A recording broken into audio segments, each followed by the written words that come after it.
Muy buenas tardes, noches, días, dependiendo del horario que me estén viendo. Esta es la primera entrega de una sección que llamamos Los Consagrados, donde hablaremos de varias leyendas de la lucha libre. Y en esta ocasión voy a hablar de un hombre, de un luchador que solamente empezar a ver la lucha libre. Su nombre es José Luis Barajas, el Faraón. Y así empezar esta sección hablando de ese luchador que fue el que me hizo empezar a ver la lucha libre y que realmente la lucha entre los 70 y los 80 era una lucha más dura, cruda y, y un poco más real.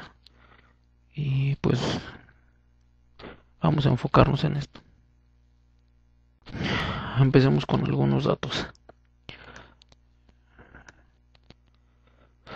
José Luis Barajas Fernández, nombre de pila del Faraón, es alguien que entró a la lucha libre muy joven.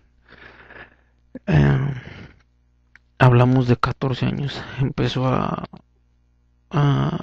luchar o a entrenar con el Diablo Velasco y fue campeón de lucha olímpica del estado de Jalisco. Participó en varios nacionales y en la universidad. Barajas se recibió de ingeniero mecánico automotriz en la Universidad Autónoma de México y se fue a estudiar inglés a los Estados Unidos. 2 años después volvió y empezó a trabajar, pero asistió a una función de lucha y ahí fue donde volvió el gusanito de la lucha libre. Y su carrera aproximadamente duró como 21 años. Fue por ahí más o menos a mediados de la década de los 70 cuando apareció en Los Encordados, enfundado en una máscara verde que a los lados tenía símbolos de la cultura popular y su estilo era rudísimo, portaba magnífica estampa y así llegó a Los Encordados, el Faraón.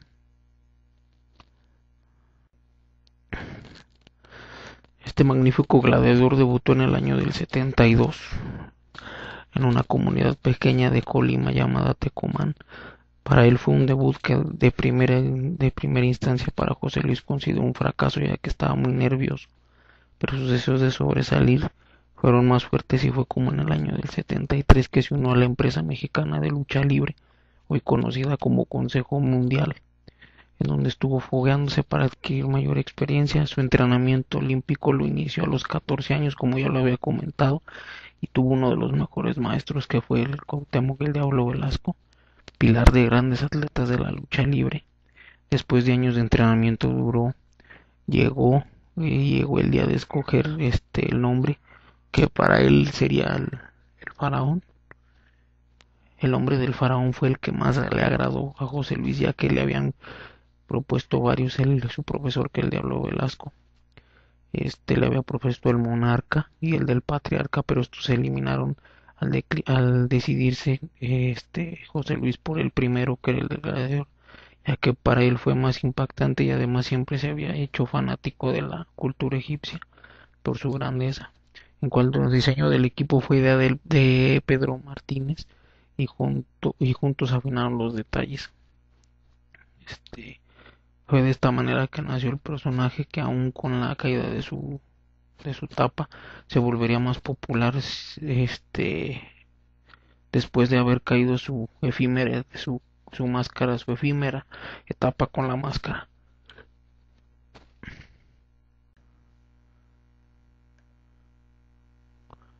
La fortuna y la fama y la popularidad y el reconocimiento del respetable formaron una cascada que inundó rápidamente a la personalidad del gladiador, quien respondió con magnífico desempeño en el ring. Su solo nombre era garantía de taquilla, pues resultaba muy atractivo ver al Faraón en el ring.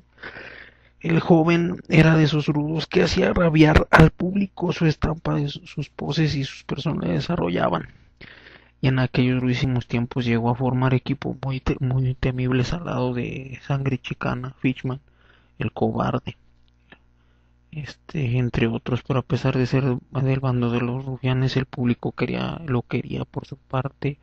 También deseaba agradarle a la gente. No pasó demasiado tiempo para que el Faraón cambiara de vestidor y hacerlo el público, que el público lo recibiera como un verdadero ídolo. El enmascarado Esmeralda militaría en el bando de los científicos desde ese momento, pero a partir de ahí también forjaría una gran rivalidad con alguien que siempre considera un luchador muy difícil, el Veneno Verde, mejor conocido como Fishman.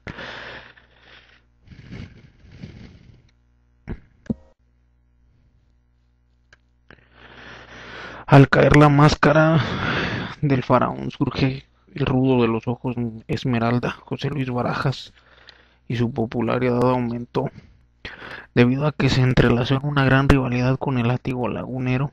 Como ya les mencionaba Fishman, solo había una solución de saber quién era el mejor.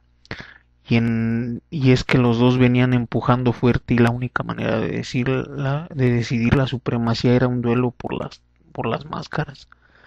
La máscara verde del faraón se cotizaba muy alto y el mismo sucedía, lo mismo sucedía con el hombre pez Fishman, pero solo habría un ganador y precisamente fue el faraón el favorito para ganar esa lucha, pues una buena racha la acompañaba en duelos de apuestas sostenidos en una gran cantidad de combates sin conocer la derrota, enfrentándose a un peligroso Fishman que solo 2 semanas antes había conquistado el título nacional welter.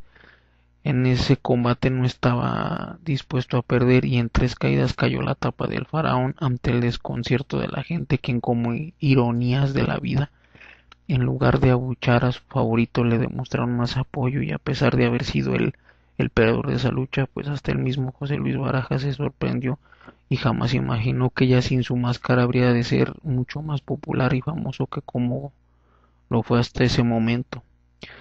El perder la máscara lo hizo tener un éxito total. Eh, Ser el rudo de los ojos esmeralda. Contrariamente, a lo que suele suceder el faraón no cayó de la gracia del respetable, más bien vio subir sus bonos del lado del público, pues el joven que apareció detrás de la careta, este, cautivó y al público y lo siguieron más con éxito. Ya sin la máscara la suerte lo siguió, pues después destronó al perro aguayo en el campeonato nacional medio, lo rapó en la Arena México, le quitó el campeonato semicompleto a Alfonso Dantes y poco a poco su paso se vio encaminado hacia la idolatría. El faraón continuó como estelarista de la empresa mexicana de lucha libre, lo que hoy es el Consejo, después de siempre se mostró sólido y profesional, su cartel seguía siendo de primera, incluso en los grandes eventos se leía su nombre en los programas, y siempre tuvo luchas interesantes desde que la rivalidad con el perro aguayo, con sangre chicana, con el villano tercero, con el satánico, con Atlantis también. Tuvo demasiadas rivalidades en los 80, grandes rivalidades.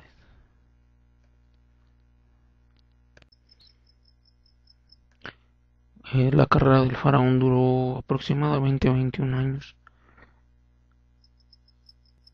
Cuando se retiró volvió a la universidad y estudió la carrera de administración de empresas. Se dedicó a las ventas de autos y bienes raíces. Todo un hombre de provecho como los grandes. Supo subirse a la popularidad y bajarse en el momento indicado. El faraón está actualmente retirado. El último éxito más sonado de José Luis Barajas fue en el 94, ya que en ese año destronó al Pirata Morgan en el Campeonato del Caribe. Y no solo eso, sino que repitió la misma hazaña con el perro aguayo, dejó pelón también al Pirata en la Arena México. El faraón está actualmente retirado de la lucha libre, pero dejó un nombre de brillo dentro del pancracio y será recordado como uno de los pilares de nuestro deporte de los costalazos, porque el faraón fue un grande del ring, fue más que una figura, más que un ídolo, fue el ídolo de los ojos esmeralda, José Luis Barajas, el faraón. Hablar de José Luis Barajas, el faraón, es hablar rivalidades sangrientas, luchas duras, luchas clásicas. Pero yo hablaré de tres rivalidades que tuvo. La primera, y que fue la que hizo que lo impulsara hasta el estrellato con Fishman, desde que lucharon por el campeonato hasta la lucha de las máscaras. Yo pienso que es la primera rivalidad que tuvo y lo impulsó. La segunda, que sería la del perro aguayo. Esa del perro aguayo es una rivalidad que lo llevó también a encumbrar después de haber perdido la máscara. Fue el primer luchador que rapó y le ganó el campeonato. Y en la tercera yo creo que hablaría de dos. De la rivalidad con Sangre Chicana y el Pirata Morgan. La de Sangre Chicana, una rivalidad sangrienta, de luchas que se llevaron hasta descalificación, golpes abajo, ir por toda la arena, sangre, perdió la cabellera con él por un foul. Y hablar del Pirata Morgan con él es la última rivalidad que tuvo de su carrera. Hay una lucha donde sangran los dos y una lucha que se para porque el Pirata Morgan no puede seguir porque la sangre era demasiada y le paran la lucha y pierde la cabellera. Una rivalidad que duró hasta 1994, que le quitó el campeonato y de ahí fue cuando el faraón se retiró. Realmente un gladiador que dejó época y escuela, y que hay pocos ya así como ese luchador. Y, y pues esas serían mis tres rivalidades, incluyendo dos rivales en la última. En la parte de abajo les voy a dejar unos links donde vienen varias luchas de él y chequenlas. Y esto es todo por este video. Gracias por verlo y nos vemos en el siguiente video.